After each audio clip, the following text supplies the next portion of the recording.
नमस्कार मंडळी. ठरलं तर मग या मालिकेच्या पुढील काही भागांमध्ये आपल्याला एक जबरदस्त ट्विस्ट बघायला मिळणार आहे, ज्याची आपण सर्वजण खूप आतुरतेने वाट बघत होतो. तर तो ट्विस्ट असा असणार आहे की सायली आणि अर्जुनच्या कॉन्ट्रॅक्ट मॅरेजचं भांडं आता कल्पनासमोर फुटणार आहे. हे सर्व जाणून घेण्यासाठी प्लीज आपला व्हिडिओ हा शेवटपर्यंत बघा.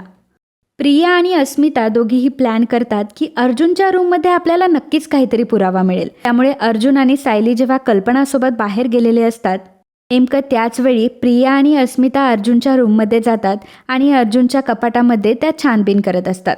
अर्जुनच्या रूममध्ये त्यांच्या लग्नाचा काही पुरावा भेटतोय की काय हे शोधण्यासाठी ते आलेले असतात.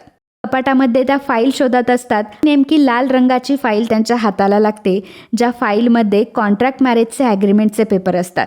बरं, अस्मिता आणि प्रिया ते पेपर्स वाचणारच असते, परंतु देवकृपेने तिथे सायली आणि अर्जुन येतात.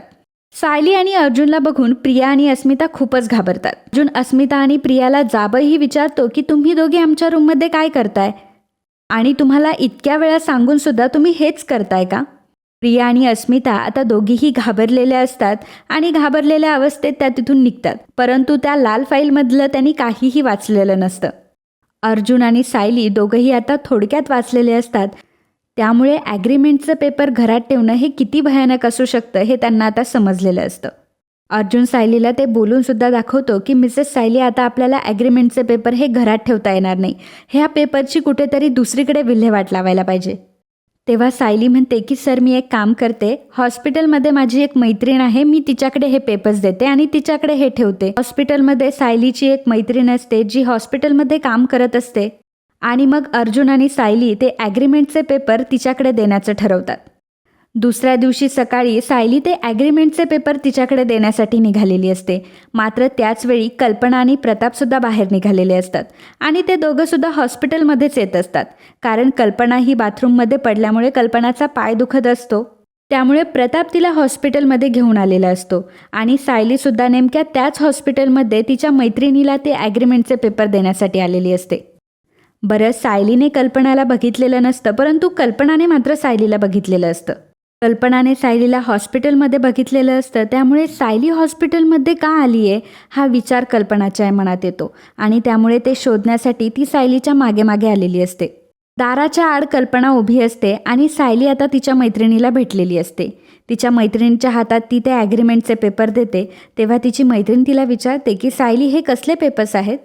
तेव्हा सायली तिला सगळं सांगते. सायली तिला सांगते की खरं तर हे अर्जुन सर आणि माझ्या कॉन्ट्रॅक्ट मॅरेजचे पेपर्स आहेत आणि घरामध्ये अस्मिता आणि प्रिया आमच्या रूमची झडती घेत होतात. त्यांच्या हाती हे पेपर्स लागलेच असते, परंतु आम्ही तिथे आलो म्हणून वाचलो. पण आता मात्र हे पेपर्स आमच्याकडे ठेवणं हे खूपच रिस्की आहे. तिची मैत्रीण सायलीला हे देखील विचारते की तुम्ही कॉन्ट्रॅक्ट मॅरेज का केलं? सायली तिला तेही सांगते की खरं तर कॉन्ट्रॅक्ट मॅरेज करण्यासाठी आमच्या दोघांचीही मजबुरी होती. खरं तर अर्जुन सरांना तन्वीसोबत लग्न करायचं नव्हतं. त्यांना तन्वीसोबत काय कुठल्याच मुलीशी कधी लग्न करायचं नव्हतं, परंतु त्यांच्या घरचे त्यांना खूपच प्रेशर टाकत होते.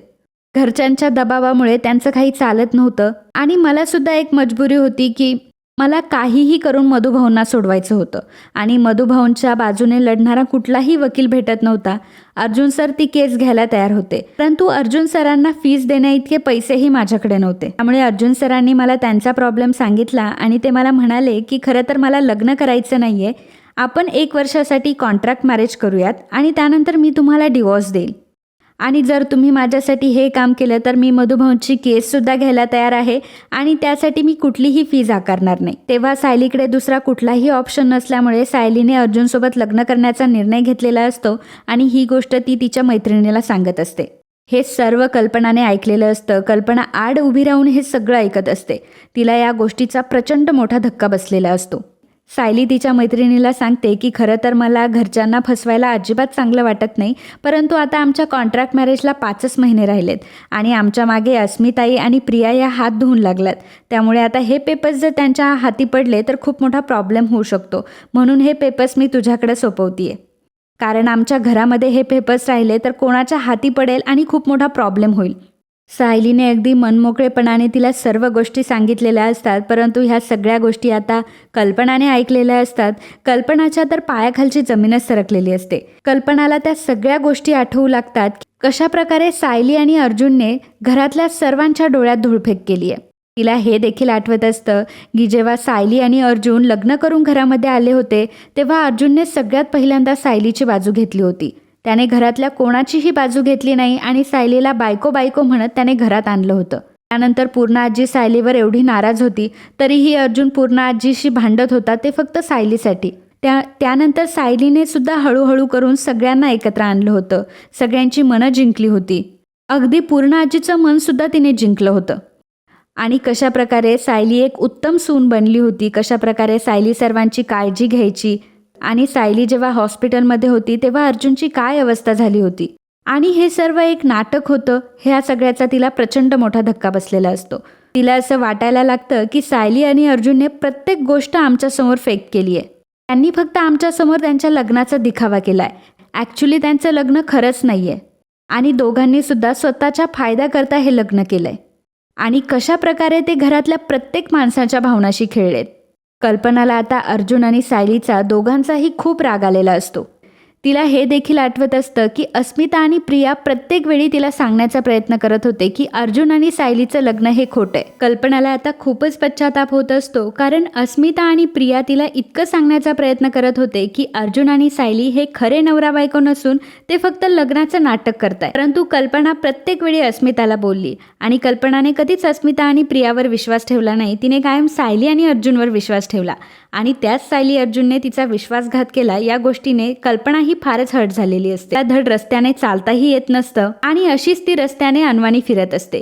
परंतु सायलीला या गोष्टीची भनकही नसते की कल्पनाने तिचं सगळं बोलणं ऐकलंय. तर मित्रांनो, तुम्हाला हा व्हिडिओ कसा वाटला हे आम्हाला कमेंटद्वारे नक्की कळवा. आणि ठरलं तर मग या मालिकेचे असेच डेली एपिसोड आणि ट्विस्ट एपिसोड बघण्यासाठी आत्ताच आपल्या चॅनलला लगेचच सबस्क्राईब करा.